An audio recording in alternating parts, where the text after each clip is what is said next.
viewers, and welcome to our channel. Please like, comment and subscribe. Today I'm here to give you 5 tips on how to conduct yourself as you apply for student visa to join Australia. After considering or after going through a number of issues with people asking questions left, right and center, we took this opportunity today to bring together or compile 5 key points that can help you secure an easy transaction throughout your visa process. So tip number 1 is research. Why we're saying research, we need you to research on the course that you want to come and study, so that you can have more broader knowledge on what to study and why do you want to study that course, because we have trends in every country that are not the same. So in Australia, the best trending courses are like nursing, social work, community service, IT, amongst other engineering courses. So if you have that in mind, you can see what else do you want to study that is marketable or that can get you a permanent resident quicker. Tip number 2 is prepare for your IELTS. You need to prepare correctly for your IELTS so that when you go to do your IELTS, you should be able to score a band of 6 and above. This one, you should know that you need to take more time in doing reading, because reading is a little bit challenging, but the rest of the others are very simple. So tip number 3, you need to know amount of fees that you need to spend. So before you come to Australia, you need to say, what course do I need to do and how much do we need to spend as a family? So there are cheaper courses starting from $1,500 a semester. The thing you need to know is what course am I going to study and the amount. So this one will help you if you research the course and the school and mode of payment, because some schools allow you to pay installment. So this one will help you to work as much as you can and pay slowly. Therefore, you will be able to invest in other things. That is tip number 3. Let's go tip number 4. You need to know about the state and territory and its advantage. Why am I saying this one? People who study in regional area are considered to be in an advantage position rather than those people who study in urban areas like Sydney. People who study in regional area tend to get permanent resident quicker rather than those who study in regional area. So before you travel to Australia, you need to research and say, I want to go and study in Australia, but I want to go and study in regional areas so that I can get my permanent resident quicker and end up being citizen quicker, if that is the line you want to go through. Secondly, you need to know, in terms of regional, you need to know which regional area is easy for me to get work.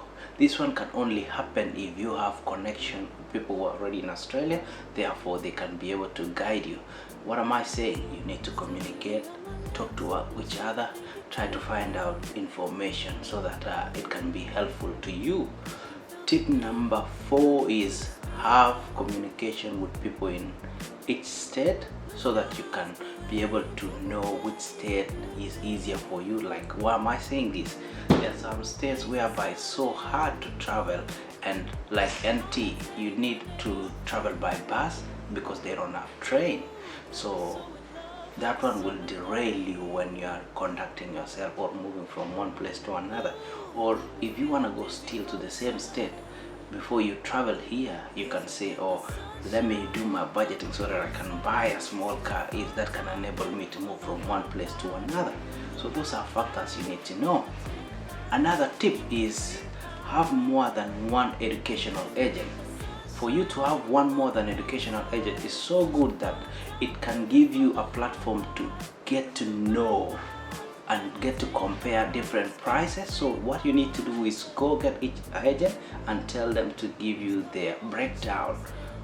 Tell them, I want to study this course in this school and they kindly give me the breakdown. They'll give you their breakdown, and then you go to another agent, you go to the third agent, ask the same, so that when you stay home you can compare the notes and you get to know exactly what you want.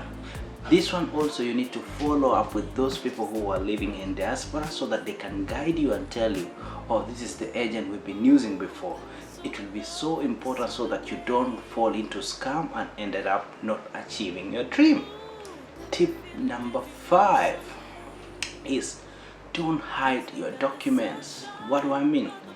When you have studied a certain course back in Kenya, let's say you did accounting or bookkeeping and you want to study nursing now in Australia, don't say after I finish high school I didn't do anything, I want to help family raise money for me to come to Australia. No, let them know that you study, even if it is a diploma, so that when you come here and agent has already compiled your document and you get a job in this place that say, oh, we're looking for someone who did accounting or someone who did hospitality, you tell them, hey, I'm available, I did hospitality back in Kenya and these are my certificates.